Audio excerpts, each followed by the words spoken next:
Façamos o homem conforme a nossa imagem e semelhança. Essa foi a conversa entre a Trindade. Pai, Filho e Espírito Santo, em um primeiro momento decidiram e depois executaram. Isso conforme Gênesis capítulo 1, versículo 26. A proposta de fazer o homem, nesse texto, está explícita. Façamos o homem conforme a nossa imagem e a nossa semelhança e domine sobre os peixes do mar, os répteis da terra, as aves. A proposta de Deus é que o homem dominasse. E no primeiro momento, após ter sido feito, o que Adão faz é exercer a vontade divina. Quando ele trabalha, de acordo com Gênesis capítulo 2, lavrando a terra e também guardando aquele lugar, ele está exercendo o seu domínio. Quando ele dá nome aos animais, igualmente ele está exercendo o seu domínio sobre os animais. Quando Deus coloca um pesado sono em Adão e de uma de suas costelas forma a mulher, quando Adão volta do seu sono, ele olha, reconhece a mulher como um semelhante, isso eu me refiro à humanidade, e ali ele dá nome, ele diz: essa será chamada varoa, porque do varão foi tomada. Ali não é um simples ato de nomear alguém que ainda não tem nome. A Bíblia está nos mostrando que Adão exerceu o domínio.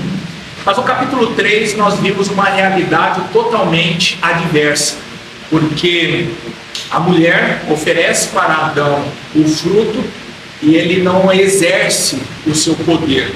Ele aceita do fruto e, por ser o representante de toda a raça humana, agora, conforme Paulo nos explica largamente em seus escritos, principalmente aos Romanos, o pecado passa para toda a humanidade. Não somente a humanidade é afetada, mas o primeiro casal é afetado diretamente. Por extensão, toda a humanidade. Agora, o homem que deveria dominar passará a ser dominado. Para não adentrarmos muito sobre o que passaria a dominar o homem, vamos pensar na declaração do Senhor dizendo a ele que agora ele voltaria ao pó da terra. Ou seja, Deus fez o homem para que ele dominasse a terra, para que ele então fosse o líder, mas neste momento, por causa do pecado, agora a terra tem poder sobre o homem, porque ele envelheceria, perderia suas forças e morreria. Ele veio do pó e para o pó ele tornaria. Ali estava uma declaração divina de que aquele domínio amplo o homem teria dificuldades para exercer e chegaria um momento em que ele não teria mais poder, pois os seus dias terminariam.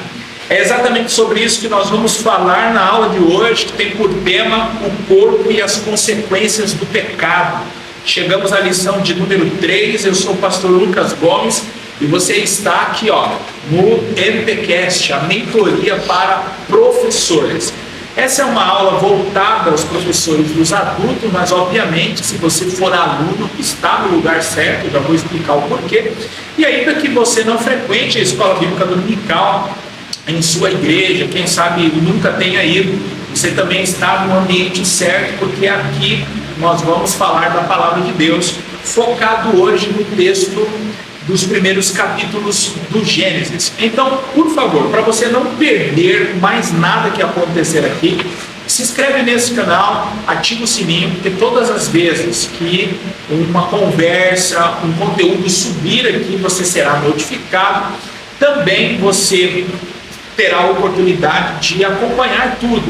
Os comentários aqui são seus, então você fique à vontade, fala para mim de onde você está nos assistindo neste momento, por favor. E também compartilhe esta aula com alguém, eu tenho certeza que mais pessoas podem ser edificadas. Eu quero aproveitar esse momento para dizer a você que o MPcast é um oferecimento do Instituto Queires. Aparece para você aqui o curso Cartas Paulinas, aqui acima, o QR Code, e abaixo o site www.institutoqueires.com.br. Neste instituto você tem a oportunidade de, como é o exemplo aqui, estudar as cartas do apóstolo Paulo. Já imaginou, durante 6 meses, você se debruçar sobre as cartas do apóstolo Paulo, ter uma ideia do mundo político, do mundo econômico, social, histórico, teológico da época do apóstolo Paulo? Pois bem, você poderá fazer isso a partir do curso Cartas Paulinas, entre outros cursos que você pode realizar aí mesmo onde você está, sem sair da sua casa. Eu quero falar para você também da Agathos. Dá uma olhada aqui na tela, aparece para você também o site da Agathos, www.agathosconfecções. É a empresa que tem vestido os jovens da Assembleia de Deus Ministério de Belém, em São Paulo. E por que eu estou me referindo aos jovens da Assembleia de Deus Ministério do Belém? Porque são mais de 10 mil jovens, se não me falha a memória, juntando aí todas as regionais, e a Agathos atende esse mega evento. Isso então é uma informação para que você saiba que o teu evento, o teu congresso merece ser vestido pela Agathos, a tua empresa também. Então entre em contato com eles agora, além de uma linha de camisetas personalizadas, é só você enviar a arte, ou eles também produzem a arte para você. Existe também uma linha de canecas, garrafas térmicas, entre outros produtos que eu tenho certeza que você vai gostar. Então, entre em contato com eles, diz que você teve conhecimento a partir do MPcast do pastor Lucas Gomes. Eu tenho certeza que, além de um excelente atendimento, você terá condições aí, quem sabe beliscar uns descontos. Não estou prometendo nada, mas lá, fala da gente que eu tenho certeza que você vai ser abençoado. Também eu quero apresentar para você a ótica JRL. Você poderá encontrá-los no Instagram e ter acesso a todo o material desta ótica. Eu sempre falo aqui, os meus óculos foram feitos pela ótica JRL e, gente, não é aquela armação que desborda, tá? Que perde a cor. Tem uma estética muito legal. Eu tenho certeza que você, além de ser bem atendido, vai encontrar o óculos que é a sua cara. Você poderá fazer lá o exame de vista gratuito e as armações também são gratuitas. Eu sei que em muitas óticas você encontra isso, mas o atendimento e a qualidade da JRL somente eles possuem. Então procura eles aí no Instagram, e eles possuem 2 unidades, uma em Perus e outra em Franco da Rocha, ambas bem próximas à estação. É só você caminhar coisa de 100, 200 metros, você já chega nas 2 unidades, tá bom? Vamos ao que mais nos interessa. Então você já sabe que toda semana eu trago um amigo, uma amiga, para conversar comigo sobre a próxima lição. Hoje não é diferente. Comigo aqui está um grande amigo, ele participou também no início do ano. Se você é veterano aqui no canal, você vai se lembrar dele, mas se você não o conhece, para você não perder mais a oportunidade de ouvi-lo, eu quero apresentar para você. Ele é coordenador da UMADEB Fiorelli, ele também é músico, participa do BEC aqui no nosso setor. De verdade, já tem se tornado um grande amigo, entre mais um monte de coisa que ele falou para eu não falar, para que você não fique constrangido e fale assim: meu Deus, estão com o 4º homem da Santíssima Trindade aí. Com vocês, senhoras e senhores, Tiago. Jesus Meu amigo, fica à vontade, faça as suas considerações, deixa Deus te usar. Muito bom estar aqui, a paz do Senhor para você. Um ótimo dia em sua totalidade, né? Pode ser um bom dia, uma boa tarde, uma boa noite, dependendo da hora que você está aí nos acompanhando. Aprove ao Senhor mais uma oportunidade de estarmos aqui, de comunicarmos a respeito dessa lição. Lição essa que é de um caráter único, ímpar, com relação ao pecado, à morte, às lamúrias da nossa vida, os problemas advindos do pecado. Problemas, dificuldades, conceitos diferentes. Nós não temos a capacidade de imaginar de uma forma totalitária ou de prefigurar algo, mesmo sendo o mais criativos possíveis, mesmo estudando o máximo que pudermos, como era a vida de Adão. porque as consequências do pecado, além dessas que falaremos aqui, não nos fazem entender ou conceber a ideia de como era a totalidade do Éden, de como era aquela ambiência, de como era a comunicação dele, de como era a vida de Adão. Então, nós iremos aqui discutir algumas questões advindas do pecado à luz daquilo que nós temos por texto e entender esses açoites do pecado em nossa vida. Muito bem, vamos lá então, sem mais delongas. Houve as consequências do pecado, eles são 3. Para quem está sem a revista ou ainda não a leu, a leitura bíblica em classe está em Gênesis 3, do verso 17 e 19, e também Eclesiastes 12, de 1 a 7. Só para contextualizar vocês, capítulo 3, versos 17 em diante, já é o momento em que Deus está distribuindo punições. Então, verso 17: e a Adão disse: porque deste os ouvidos à voz de tua mulher, o começo da árvore de que te ordenei, dizendo: não comerás dela, maldita é a terra por sua causa, com dor comerás dela todos os dias da tua vida. Espinhos e cardos também te produzirá, e comerás a erva do campo. No suor do teu rosto comerás o teu pão, até que tornes a terra, porque dela fostes tomado. Porquanto és pó, e em pó te tornarás. Para mim, eu acho que foi uma sentença assim, dura de se ouvir nesse momento. Eu costumo dizer, meu amigo Tiago, que o homem não se preocupou com o tempo até este momento, porque aqui o contador dele foi ligado. Daqui para frente, teu tempo de vida está diminuindo, está correndo já, tua morte se aproxima. O primeiro tópico diz da perfeição à morte, o segundo, a responsabilidade humana, e o terceiro, do abatimento à glorificação. Ou seja, a gente vai começar com um assunto aí pesado, mas vai terminar muito bem. Tiago, vai lá, fala pra gente aí sobre essa questão que o tópico explora, sobre da perfeição à morte.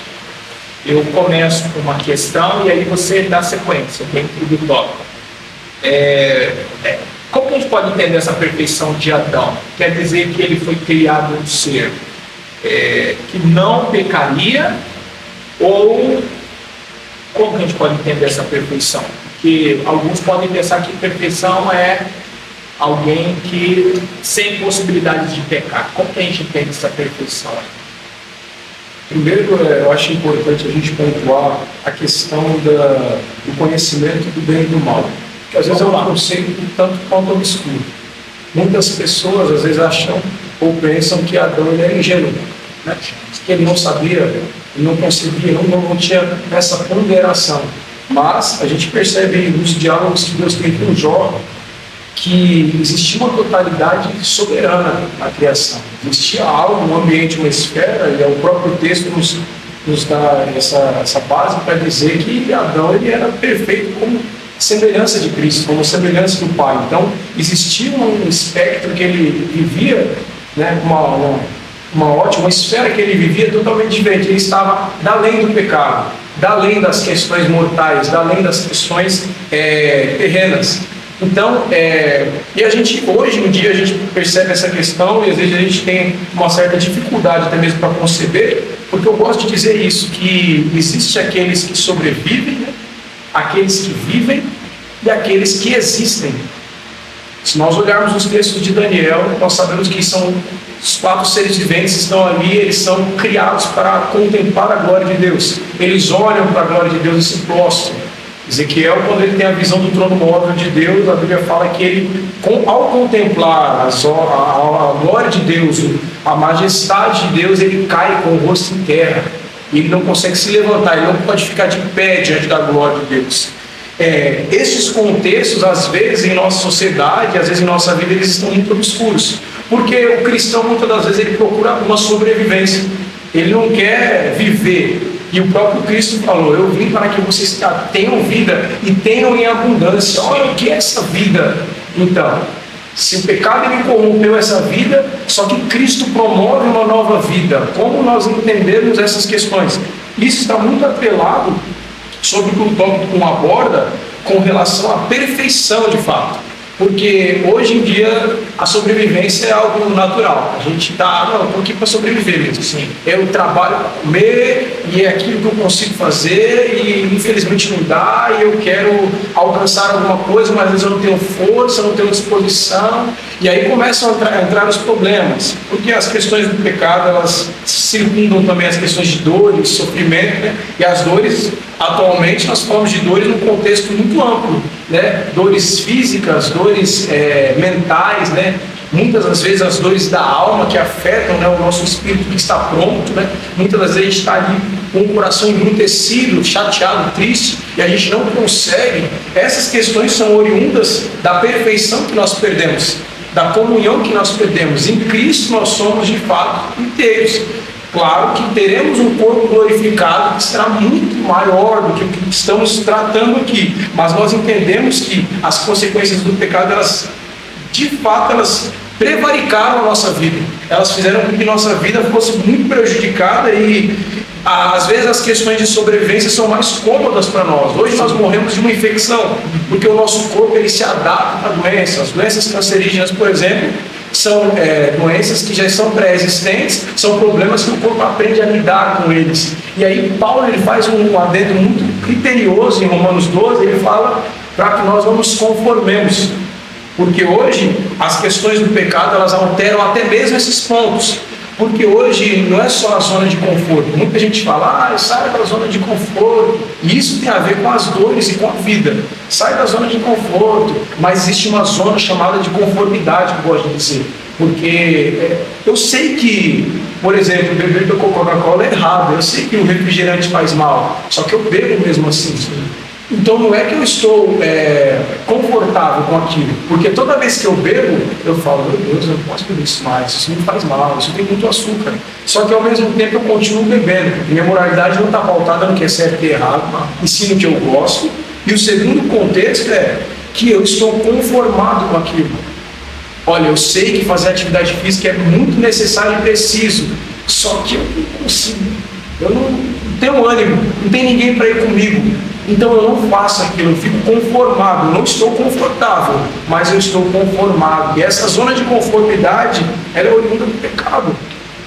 Nós estamos conformados com aquilo que Cristo nos chamou para de fato termos um conhecimento. E parece estranho agora a gente falar, porque parece que conhecer o bem e o mal é literalmente eu saber o que é a zona de conforto e o que não é, e eu não ir pela zona de conforto, mas não.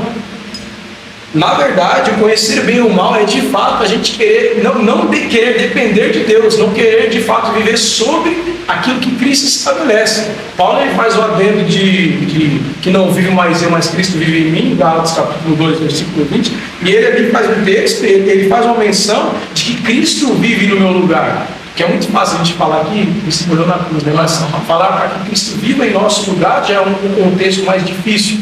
Cristo pautar as nossas escolhas. Jesus ele veio para romper esse ciclo terrível do pecado original, né? A maldade entrou no mundo por um homem, mas também por um homem ela foi extinta. O próprio Cristo veio para nos tirar dessa imperfeição, dessa morte, dessa prevaricação humana. Nós pecamos ali e ali nós escolhemos padecer ao invés de conhecer. Cristo nos trouxe conhecimento.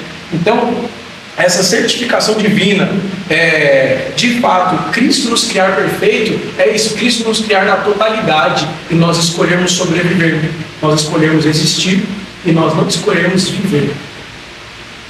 Muito bem, então, a gente pode entender que o conforto e a conformidade são oriundos do pecado, os dois trazem danos para a vida.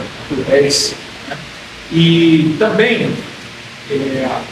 vamos entender perfeição, então, fazendo uso de uma palavra só que eu entendi aqui. Perfeição, então, poderíamos dizer que o homem foi feito sem retoque algum, sem precisão de retoque. Então, ele é perfeito fisicamente, espiritualmente, emocionalmente. Fisicamente, porque, como fazendo uso do tema de lições anteriores, o corpo é a maravilhosa obra das mãos de Deus, é uma máquina perfeita, né? Também perfeição espiritual, porque ele goza de uma plenitude com Deus. E aí, uma perfeição emocional também, porque o homem não tem uma carência. É Deus que entende que não seria bom que ele estivesse sozinho, mas ele também está numa plenitude emocional. Aí, Tiago, o que você acha? Hoje, em Cristo, a gente consegue restaurar essas coisas? Essa perfeição física, espiritual e emocional? Viver de novo em plenitude? Claro que eu falo eu não posso me contradizer, eu falo na Fiorelli que o ser humano ele vive numa crescente, né? Muitas pessoas até são saudosistas em utilizar alguns conceitos, né, antigos, porque antigamente não era assim, porque antigamente se vivia-se mais, tudo bem, isso é altamente válido, só que o tempo ele não vai parar, existe uma linha constante. A Bíblia é um livro maravilhoso e eterno, e o ser humano ele caminha para uma constante. A Bíblia nos fala que o tempo está se fundando, né? Nós temos essa prerrogativa, a taça, o cálice está se enchendo das orações dos santos, então existe uma linha temporal, relógio, né? Tinha um amigo meu, ele era um general do exército, ele falava que nada para a marcha inexorável do relógio. Ele falava, nem sempre, porque nada para a marcha inexorável do relógio. É inexorável do relógio. Se o relógio parar, a marcha continua, é isso? Não para. Então, o relógio pode parar, mas existe uma constante, existe um trabalho. E o ser humano ele caminha para passos largos para definhar de fato, né? Nós, ao longo dos anos aí, vamos tendo um declínio na saúde e etc. E às vezes as pessoas contrastam um período de antigamente com o de agora, falando que antigamente vivia-se mais, vivia-se melhor, mas a maturidade ela chegava e o aspecto físico era muito diferente do aspecto, né, temporal da pessoa. Né? As pessoas tinham aparência de 40 anos e apenas tinham 20. Né? Se você pegar aqueles programas de TV ali, isso que eu estou pensando aqui, isso mesmo. E fora outras questões, como por exemplo a erotização infantil, né? As crianças, a infância ela não era compreendida, né? No Brasil, por exemplo, crianças trabalhavam em ambientes fabris porque não se compreendia que o ser humano ele nascia, ele tinha uma pré-adolescência. A expectativa de vida era menor. Era menor, exatamente. Não existiam essas questões. Esses pontos são muito críticos, eles vão indicar de fato que chegar hoje numa totalidade é uma missão muito complexa. Muito complexa. Há quem diga, né, filosoficamente, que chegamos ao ergon, né? Você chegou ao ergon da profissão, você chegou ao ergon daquilo, ou seja, uma satisfação plena. Aristóteles vai falar muito bem disso, né? Vai falar que a felicidade nós temos tudo o que precisamos para alcançar as finalidades que temos, né? O Cristo vai falar que a felicidade é viver a vida do outro, né? Priorizar o outro. Você me fez lembrar quando eu estava estudando filosofia, e cheguei nesse tema da felicidade de Aristóteles, parece que cada compreensão que eu tinha do que é felicidade na filosofia para alguns filósofos, parece que eu estava recebendo uma dose de Eichmann, entendendo mais do que é felicidade. Vai além de você abrir o sorriso, dar um sorriso, mas é você se satisfazer em algo. Exatamente, estar satisfeito, completo. Tem até o Coríntios, estou satisfeito com Cristo.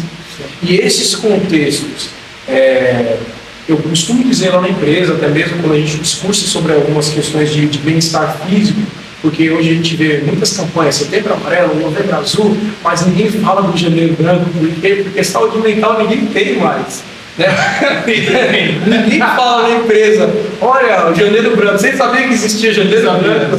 A galera não existe uma campanha, algo muito bem consolidado. Olha, vamos falar de saúde mental, a galera dá risada, porque a gente já entrou numa zona de conformidade, é confortável lidar com doenças que matam a nossa mente. Parece até, a gente até brinca, né? Aí cai numa banalidade, é um contexto tão crítico e tão sério, porque a nossa mente, tem um amigo que fala, olha Tiago, ele fala assim, a mente domina o corpo, a cabeça domina o corpo, se a cabeça for ruim, o corpo inteiro vai embora. E a gente ouve uma frase muito, no quartel mesmo eu ouvi muito essa frase, quando o físico não aguenta, a moral sustenta, né? Por isso você tem que gritar, você tem que vibrar, porque quando o físico não aguentar, a moral vai te sustentar, a gritaria, a euforia vai te sustentar. Isso é uma saúde mental, isso é a gente exercer saúde mental. E chegar hoje nessa totalidade, com a ausência de Cristo, isso aqui, gente, é ciência, não é papo religioso. Não é que nós somos cristãos e estamos num canal bíblico aqui. Se você não for cristão e você ouvir isso, procure entender e perceber essas nuances, porque isso é sério e isso é ciência. Chegar numa totalidade descaracterizando, descreditando a existência do espírito em aspecto humano é algo totalmente errôneo, porque somente encontramos de fato uma totalidade quando mente, corpo e espírito estão alinhados, estão equilibrados. Esse é um ponto muito crítico. Mas aí eu quero deixar um problema aqui. Paulo, ele fala em 2 Coríntios 4, quando ele fundamenta os vitupérios do ministério dele, ele fala assim: embora exteriormente estejamos a desgastar-nos, o nosso interior se renova dia após dia. Existe uma constante. Porque o cristão, ele começa a partir de uma ótica, de um pressuposto, de que é o Espírito que de fato movimenta e molda outras áreas de sua vida. É o Espírito que me dá uma boa saúde emocional. É o Espírito que me dá uma boa saúde física. E aí a gente começa a entrar em assuntos como, por exemplo, o jejum, que é de fato uma abstenção física de alimento, daquilo que é muito necessário para nós, só que de fato revigora a nossa alma e fortalece o Espírito, e consequentemente o Espírito fortalece o corpo. E parece que depois de um jejum, irmãos, não sei vocês, mas quando o Senhor nos acorda numa madrugada para orar, parece que a gente dormiu mais de 12 horas quando a gente acorda depois. Parece que o próprio Deus, ele nos traz um refrigério, algo diferente. Sim. Estes aspectos, eles só são encontrados em Cristo. Então, respondendo a pergunta, essa totalidade física, mental e emocional somente é suprida e estabelecida em Cristo Jesus. E nem sempre, diante da ótica humana, vai parecer proveitoso. Eu estava conversando recentemente com um irmão, até mesmo, falando sobre isso, falando que todas as coisas cooperam para o bem e não para o bom, porque não é o bom para mim, não é o bom que eu acho, que eu entendo que é bom, mas é o bem comum, não. O bem é de que Deus está estabelecendo as coisas. Então, todas as coisas cooperarem para o bem pode significar que nem sempre as coisas estarão boas para nós. É verdade. Nem sempre estarão confortáveis para nós. Olha só, a lição também fala sobre o primeiro tópico a respeito da velhice. A preocupação que as pessoas têm hoje em envelhecer, e aí virou patologia, né? Gerontofobia. Meu Deus do céu, se falar 3 vezes aqui é batizado com o Espírito Santo, que é o medo de envelhecer. Sim. E veja bem, o tempo passou a contar para Adão depois do pecado, então o homem nasce, a única certeza que se tem é que ele vai morrer. Então, quanto mais ele demorar para morrer, mais velho ele vai ficar. E a nossa vida é como uma montanha russa.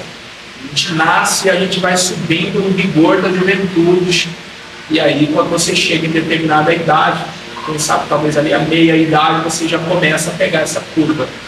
E hoje a gente vê um esforço por parte da sociedade de poder achatar não achatar, eu ia falar achatar a curva, mas de prolongar mais essa subida e retardar a descida. Então você tem aí as academias hoje lotadas, né? Hoje se abre muito mais academias do que bar. Muito mais academias do que bar e igrejas até. Sim. Né? Isso tem o seu ponto positivo, que nós precisamos cuidar do corpo, mas também revela a preocupação de uma sociedade. Então, a sociedade não quer envelhecer. Você vê que pessoas muito jovens hoje estão se atolando em procedimentos estéticos. Hoje é muito fácil encontrar alguém com beição de preto, que até um tempo atrás, quando eu era criança, acho que você passou por isso também, não sei, mas você ser preto, ter os lábios grandes, nossa, o beiçudo, era mais ou menos assim que eu ouvi. Agora todo mundo quer ter o beição, e as pessoas estão pagando para ter o beição, não é? Mas tudo revela uma preocupação por parte da sociedade em melhorar, em retardar os efeitos do tempo. E aí o que acontece? Não tem o que o homem faça que possa evitar. Então antes, Thiago, você concorda? Hoje nós vivemos mais, ok, mas estamos ficando cada vez mais doentes. Antes se vivia menos, qualidade de vida era mais precária, alimentação ruim, saneamento básico ruim, não se tinha uma mente aberta para exercício físico, então as pessoas adoeciam mais, mas mentalmente elas eram melhores. Sim. Eu gosto de dizer que o que nos preenche são as faltas, né? Quanto mais faltas nós tivermos, mais restrições, parece que melhoramos. Aí parece que é uma cultura de dor, né, de sofrimento. O Tiago cultiva a dor e o sofrimento. O Tiago encontra prazer na dor e no sofrimento. Não, não cultivo. Mas às vezes o que nos sobra revela uma ausência enorme, revela um buraco, uma lacuna enorme. Com relação a esse eixo hormonal, né, que você comentou, esse declínio hormonal, isso é ciência também, quero aqui puxar muitos senhores científicos, mas eu quero dizer que existe um declínio hormonal a partir dos 35 a 40 anos e que você só vai, né, regredindo ali hormonalmente e fisicamente, né, a musculatura, a capacidade de absorção de proteínas ela vai diminuindo. E hoje a gente já encontra, por exemplo, em lugares que a gente frequenta, o Lucas frequenta escola ou faculdade também, você encontra pessoas de 22, 25 anos fazendo reposição hormonal. O vulgo é reposição hormonal, que é muito engraçado que a gente começa a perder o hormônio a partir dos 40 anos. A gente com 20 anos já está repondo, mas você perdeu o quê? Não, às vezes nem perdeu nada. E aí são tratamentos ergogênicos. Nós temos de utilizar essas palavras para não termos problemas com o YouTube. Mas são tratamentos ergogênicos, reposições hormonais, totalmente desnecessárias para se alcançar um pico maior, né? Para se alcançar um auge maior na sua idade. E nós percebemos que a mediatização dessas questões, né, trouxe uma normalização a esses procedimentos. Parece que é normal. É muito normal nós fazermos diversos procedimentos estéticos. Você tem 18 anos e já ter feito um lifting facial, já ter feito um botox, né? Na verdade, essas pessoas não estão melhorando, elas estão revelando o vazio que está dentro delas. Exato. É onde você quer chegar. Uma carência, uma necessidade social de fato, um medo do envelhecimento, né? Ou o retardamento mais preciso dele. E hoje a gente encontra procedimentos estéticos aí surreais, né?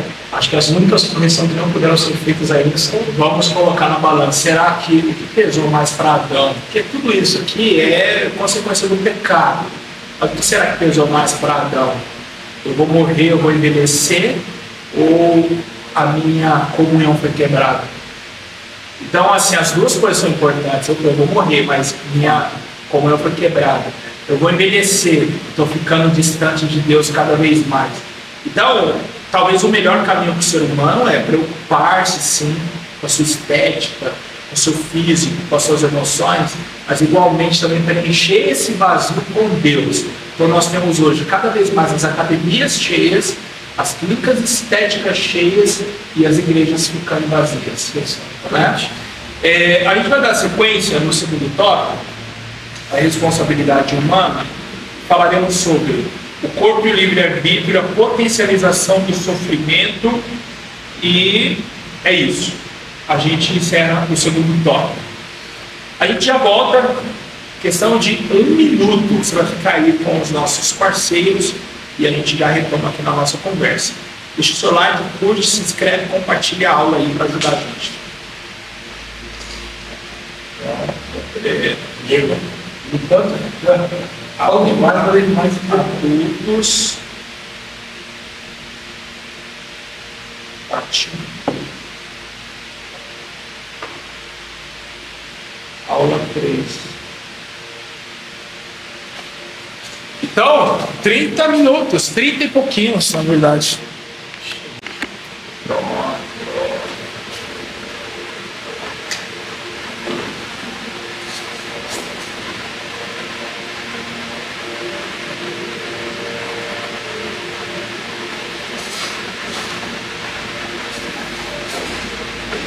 Voltamos, você ficou aí com a divulgação dos nossos parceiros, o Instituto Queires, a Agathos e a JRL.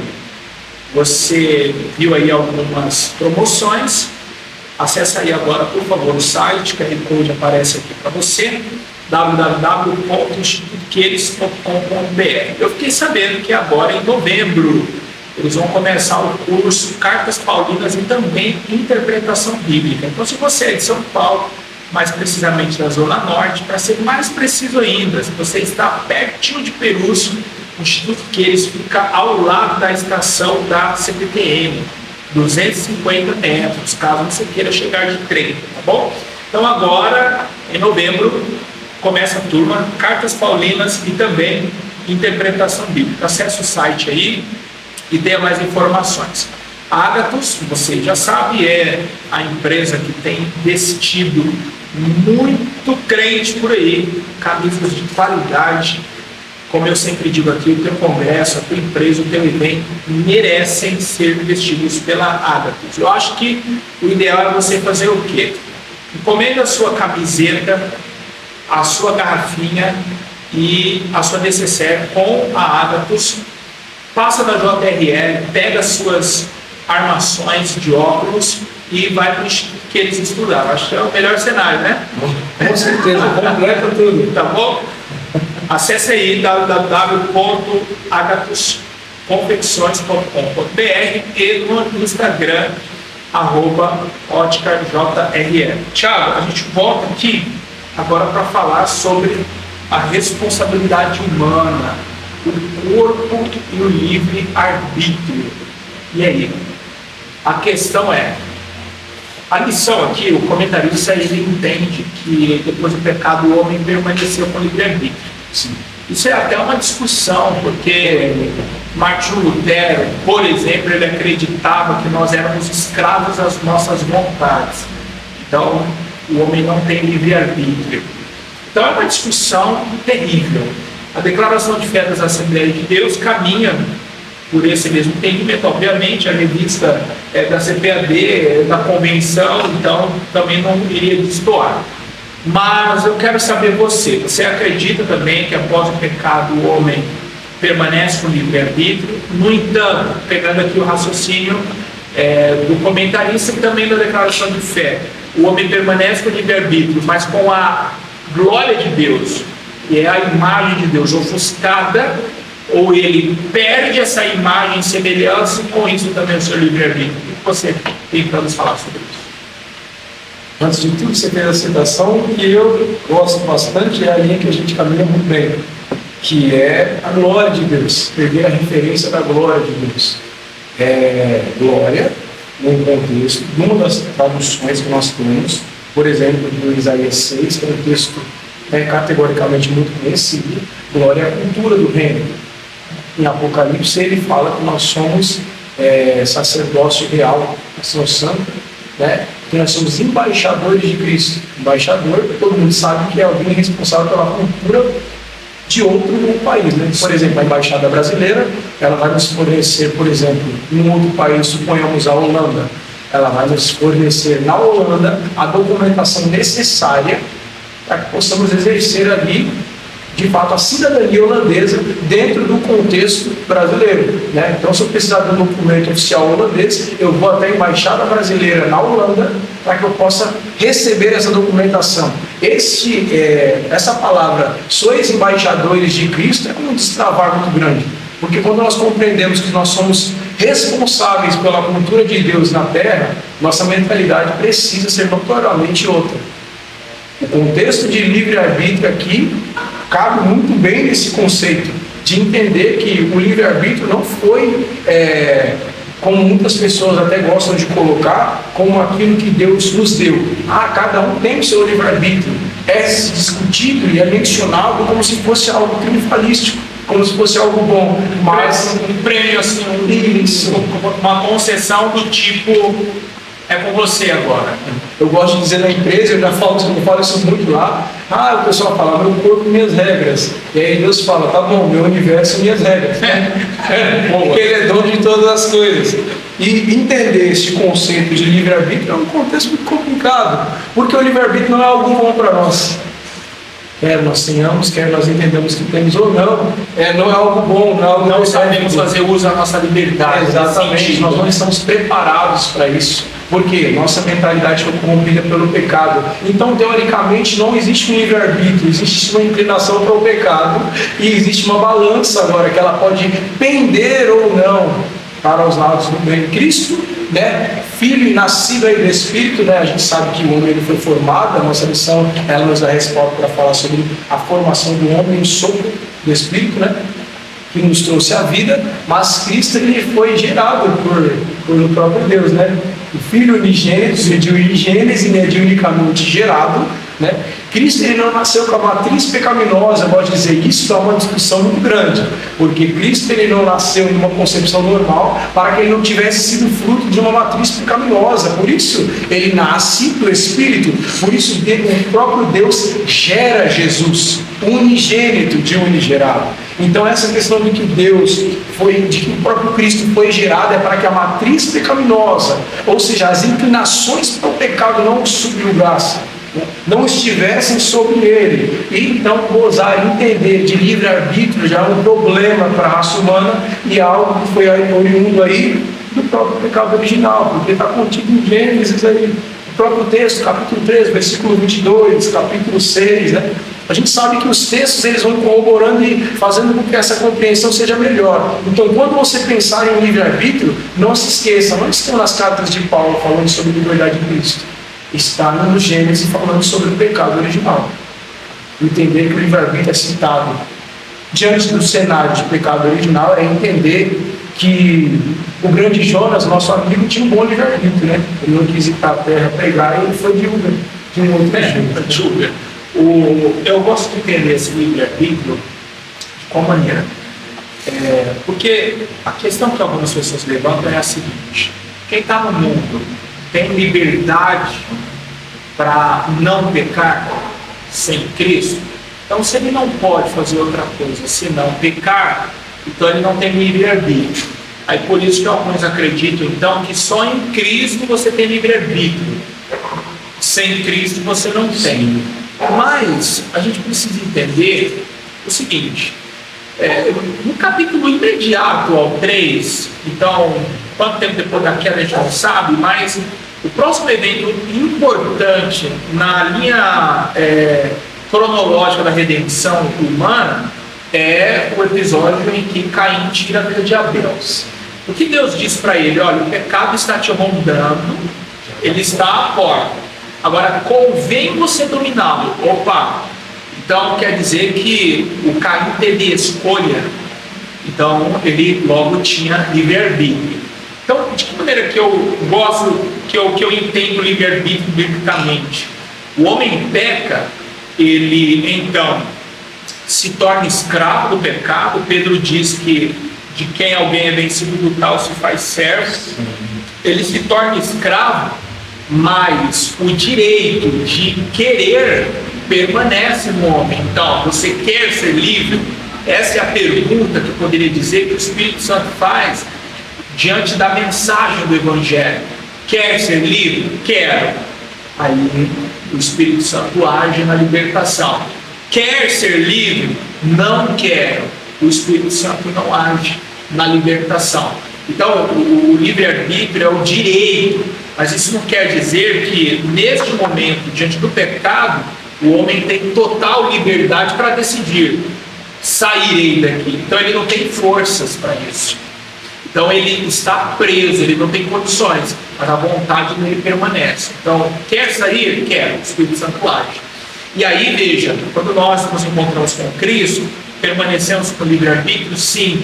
Mas aí agora, além de querer, o Espírito Santo ele ainda pode potencializar essa liberdade. No sentido, eu quero que Cristo viva em mim. Então eu vou abrir mão da minha vida para que Cristo viva em mim. Estou na igreja, fui liberto, só que eu não quero me entregar a esse ponto. Eu também posso decidir estar só igual a Ezequiel ali molhando os pés no Evangelho, na praia da graça, só sobreviver, e seguir com a minha vida em Cristo, mas sem me comprometer tanto. Se esses serão salvos eu já não sei, mas a salvação é pela fé, né? Então não cabe a nós, é um ponto a ser discutido em outro podcast. Deixa não desse pessoal aí falar. E para outras pessoas, por favor. Deixa para a galera discutir isso. Bom, então a gente avança, porque no segundo tópico ainda fala sobre as drogas, que é a potencialização do sofrimento. Achei interessante isso, porque o homem sofre por causa do pecado naturalmente. Então, assim, se ele procurar ter uma vida sadia, ele já vai sofrer por causa do pecado. Exatamente. Aí vem as drogas, as bebidas, os maus hábitos, tudo isso traz danos para a vida. Tem gente que não, a maior parte do público que está nos assistindo aqui não usa drogas, mas não descansa, não tem uma boa alimentação, está trazendo danos para o corpo da mesma forma. Às vezes toma um Dorflex, Dorflex também é droga, tá, gente? Você compra na drogaria. Que às vezes é distópico isso para nós, né? São drogas, igualmente. Então, até as que nos fazem bem são drogas. Ilícitas, mas são. Exatamente. Tudo que não compõe o eixo hormonal, que altera o fluxo hormonal do nosso corpo, seja até mesmo para potencializar uma cura, é uma droga. Os remédios são drogas. E o pior, Energética é uma droga? é uma droga, literalmente, porque ela vai alterar o nosso fluxo normal, ela vai potencializar algo que está. Então, todo tipo de substância que altera o conceito primordial, que não é a alimentação, o que não está composto na nossa alimentação, de fato é algo que está ali, está suplementando o que nós temos. E aí a gente sabe, a gente ouve a palavra suplemento, né? Suplementar. Ora, remédio, a própria palavra já diz, é remediar, ou seja, ele vai adiar o problema, ele vai, né, aumentar o tempo em que você se sente melhor. E aí, consequentemente, com uma outra ação no seu eixo hormonal, ele vai tratar ali a necessidade específica dele. Legal isso.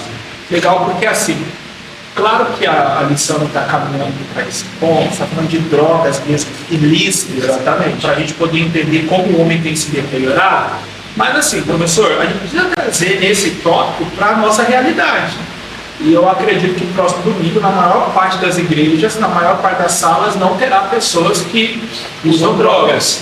Então, como que a gente como que a gente aplica isso à nossa realidade? Então tem muita gente mesmo na igreja aí que é dependente de remédio. E a dependência que eu estou falando não é por causa de uma enfermidade. É porque, como por exemplo, tá lá, toma Dorflex. Aí daqui a pouco mais um Dorflex. E aí vai. E às vezes é em decorrência da falta de descanso, falta de água, de um bom sono, água. E aí a pessoa procura se remediar. E aí traz danos. Dependendo da quantidade de remédios, acarreta problemas no fígado, nos rins, não é? Então, assim, o comentarista ele quer nos mostrar como que o homem ele está se deteriorando. E aí a gente pode abrir esse leque para falar mais diretamente com as pessoas que vão nos ouvir, que não são usuários de drogas. Porque é muito fácil nós falarmos e comunicarmos aquilo que está nos externos. Exato, né? exato. Mas comunicar, por exemplo, aquela pessoa que tem uma dificuldade de tomar 2 litros de água, que é o menos do mínimo por dia, e toma um remédio, aí tem um problema de dor de cabeça. Eu tenho um amigo que é médico, ele falou: Thiago, 70% das pessoas que têm dor de cabeça é porque não tomam água o suficiente, porque o cérebro fica teoricamente seco, falta água no nosso organismo, e aí nosso cérebro começa a sentir fortes dores, e aí as pessoas vão lá e tomam um Doril. E aí acha que foi o Doril que resolveu a dor de cabeça, mas às vezes o copo de água que você tomou já supriu grande parte da necessidade, nem precisava do remédio. Aí a gente encontra uma saturação no rim, aí a gente começa a ter outros problemas oriundos do uso contínuo de remédio. A gente sabe que muitos problemas de saúde são oriundos de uso contínuo de remédios. Existem problemas de osteoporose, problemas relacionados à fibromialgia, também são de uso contínuo de remédios. O cristão, muitas das vezes, não usa drogas, irmãos, mas ele toma muito remédio. Olha só, o texto também fala sobre o cansaço físico e espiritual. Isaías 40 é o texto que nós conversávamos aqui antes da podcast começar, verso 29 nos diz. Aqui é a nova tradução na linguagem de hoje, diz assim: aos cansados ele dá novas forças e enche de energia os fracos. Até os jovens se cansam. Esse texto me choca, porque é sabido todos nós que com os velhos está a sabedoria, a experiência, e com os jovens a força. E vejo esse texto como profético, Isaías dizendo: até os jovens se cansam. Então, se de quem espera força vem cansaço, imagina então o que esperar de quem já está velho. Exato. Mas a Bíblia nos mostra que sempre aqueles que esperavam no Senhor renovaram as suas forças. Então, isso me faz entender uma coisa, Thiago. O homem, antes do pecado, ele não cansava. É uma crença que tem. Por quê? Porque o texto nos diz: o suor do teu rosto comerá o teu pão. E o suor é uma expressão de cansaço.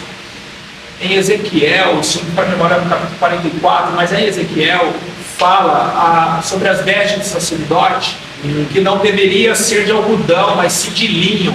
Por quê? Porque no seu ofício ele não poderia suar ou demonstrar cansaço. É por isso que havia as constantes trocas de roupa. Olha que curioso. Então, o suor, o cansaço está atrelado ao pecado. Então, antes do pecado, muito provavelmente o homem não cansava. Como restaurar esse estado de plenitude hoje? Esperando no Senhor. Aí o profeta nos diz, mas os que esperam no Senhor renovarão as suas forças, subirão com asas como de águias, correrão e não se cansarão, caminharão e não se fadigarão. Então, mesmo o corpo estando abatido por causa do tempo, é possível o físico estar abatido, velho, mas o espírito está forte, jovem, esperando no Senhor. Aí só me veio o exemplo do Caleb, aos 85 anos de idade, com a espada na mão, para cima, sem tremedeira, sem bico de papagaio, artrose, artrite, garotão, meninão, jovial, olhando para o José e dizendo: se estourar uma guerra hoje, eu estou tão forte como há 40 anos atrás. Calmo e posturado. Isso é vigor no espírito, não é? De fato. Mas os nossos jovens hoje estão cansados. Vamos para o terceiro tópico, porque senão a gente se compromete. O terceiro tópico é do abatimento à glorificação. Fala pra gente aí, explana pra gente esse tópico, meu amigo. Existe uma realidade oriunda do problema, né? Posso te falar, eu vou utilizar essa palavra problema, tá? Pra gente falar. Vamos falar do relato de queda, né? E essa. Fala do quê?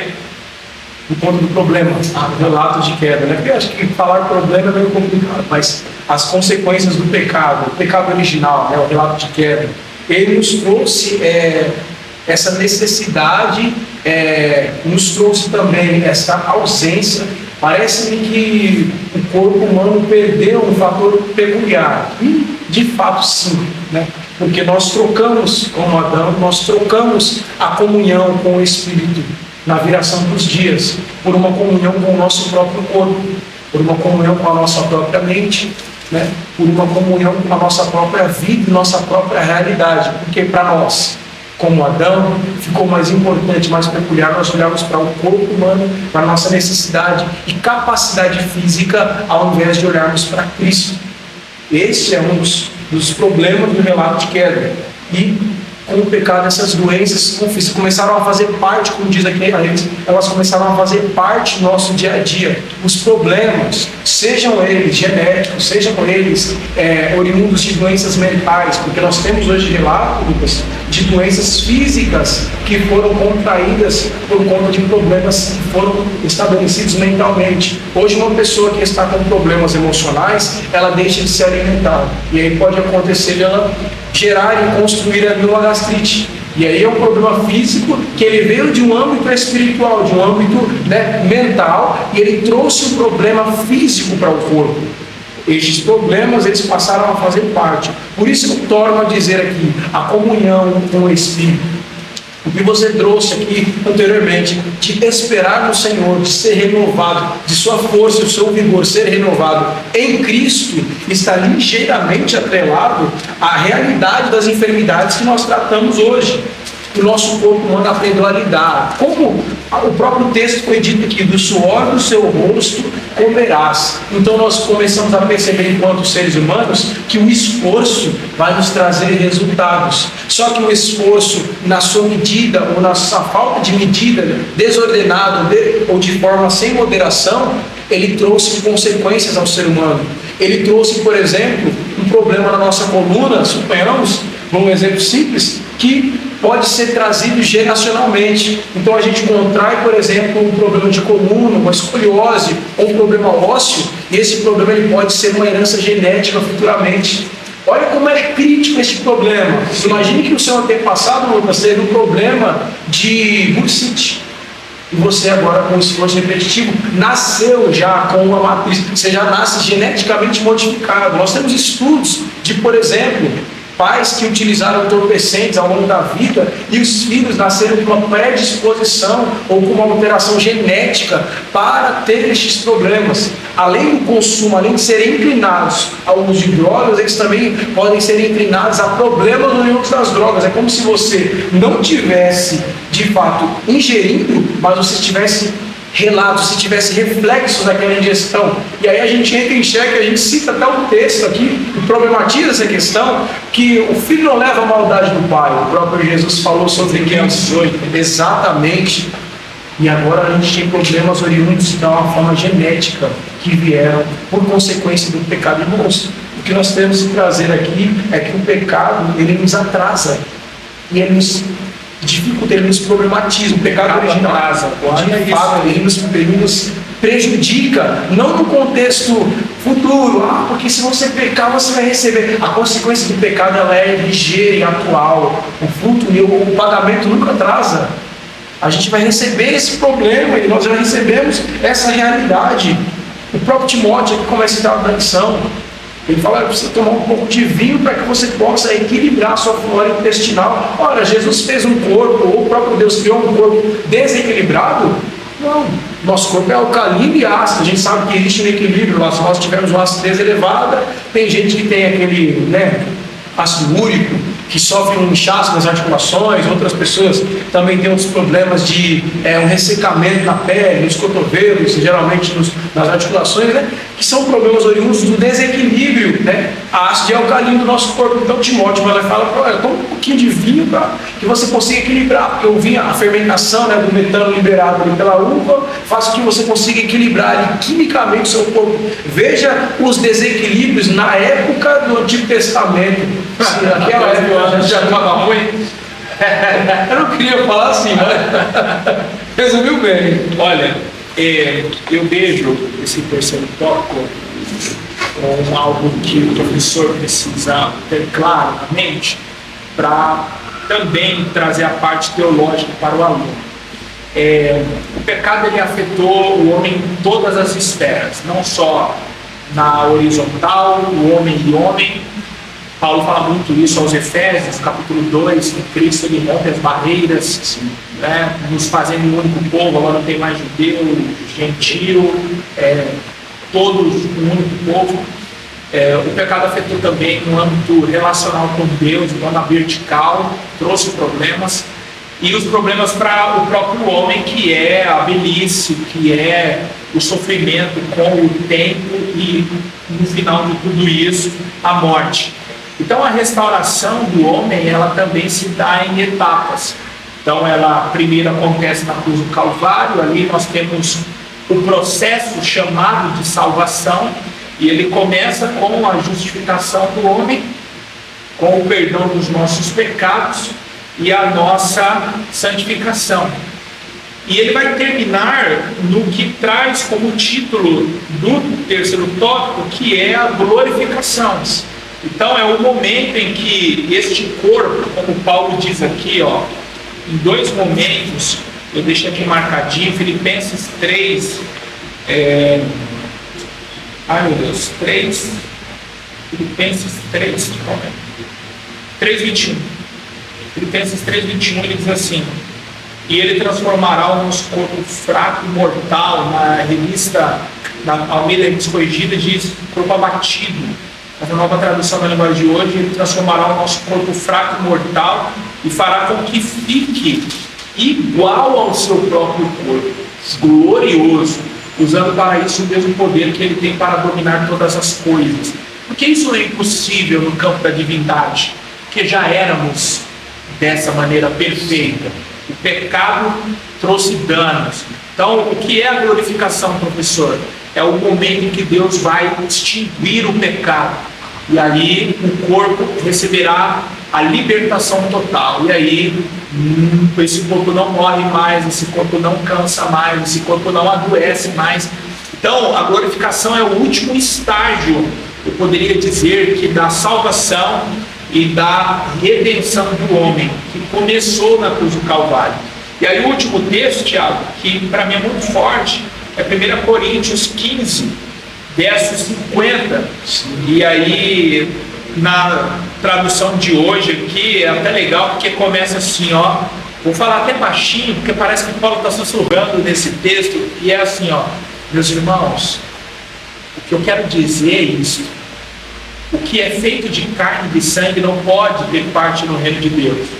Escutem bem esse segredo. Aí Paulo sussurrando: nem todos vamos morrer, mas todos nós vamos ser transformados num instante, num abrir e fechar de olhos. Quando tocar a última trombeta, ele tocará, os mortos serão ressuscitados como seres imortais e todos nós seremos transformados, pois este corpo mortal precisa ser revestido com o que é imortal. Este corpo que vai morrer precisa se revestir com o que não pode morrer. Olha aqui, ele precisa ser, ele precisa, porque esse corpo ele está cada vez mais sendo vencido, e aí nós nos tornaremos imortais. Então tá aí outro detalhe: o homem foi feito perfeito, porque não precisou de retoques, ele vive a sua plenitude física, espiritual e emocional, mas ele não foi feito imortal. É por isso que ele morre depois do pecado. Mas a glorificação, ela nos levará ao estágio da imortalidade. Aí sim seremos como ele é, porque Deus não é mortal. Eu gosto do texto da transfiguração, que o próprio Cristo ele vai ter com os discípulos, né? Aí já com o seu corpo glorificado. Eu gosto de falar na igreja que Jesus sentou-se, comeu com eles, mas eu falo: irmãos, Jesus ele é Deus, ele era em espírito ali, mas ele comeu com eles. Ele atravessava paredes, mas ele também comia, né? Então tinha essas duas conexões. E o próprio Cristo deixou a divindade. As pessoas acham que Cristo morreu na cruz, depois ele voltou a ser espírito como Deus. Não perde seu raciocínio, por favor. É só para fazer um comentário aqui. É o grande mistério da ressurreição, porque o corpo é espiritual porque atravessou paredes. Sim. Mas é físico porque os discípulos tocaram e ele comeu com os discípulos. Problema, né? Jesus é problemático, irmãos.